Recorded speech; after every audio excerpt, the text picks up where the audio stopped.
ফজরের পরে পশ্চিম দিক মুখ করে 3 দিন একটানা আমল করেন, আপনার সব দোয়া কবুল হয়ে যাবে ইনশাআল্লাহ।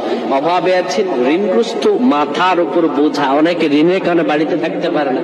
আরবিতে একটা প্রবাদ বাক্য আছে, আল করজু মিকরাতুল মুহাব্বা, ঋণ হচ্ছে ভালোবাসার কাছে শুরু। ঋণের কারণে সম্পর্ক নষ্ট হয়ে যায়, বিদেশে যেতে পারতেছেন না, দেশে আসতে পারতেছেন না, সব ব্যবসা ধ্বংস হয়ে গেছে। একটা আয়রুজি করবেন, সব ধ্বংস, ব্যবসা প্রতিষ্ঠান ধ্বংস হয়ে গেছে, চাকরি নষ্ট হয়ে গেছে। আপনি আমলটি করুন, 3 দিন করুন, আল্লাহ তাআলা আপনার সব দোয়া কবুল করে দিবেন। সন্তান কথা শুনছে না, আমলটি আপনি করে দেখেন না। ফজরের পরে আপনি পশ্চিম দিক মুখ করবেন। অনেকেই কিবলামুখী হই না, এভাবে ওভাবে আমল করি, এই জন্য হয়তো আল্লাহ কবুল করেন না। কিন্তু আমলের একটা নিয়ম আছে, প্রত্যেকটা জিনিস একটা নিয়ম। কিবলামুখী হয়ে আপনি বিসমিল্লাহির রহমানির রহিম করে সূরাতুল ফাতিহা 10 বার পাঠ করবেন। সূরাতুল ফাতিহা 10 বার পাঠ করার পরে 3 বার বলবেন আল্লাহ আল্লাহ আল্লাহ।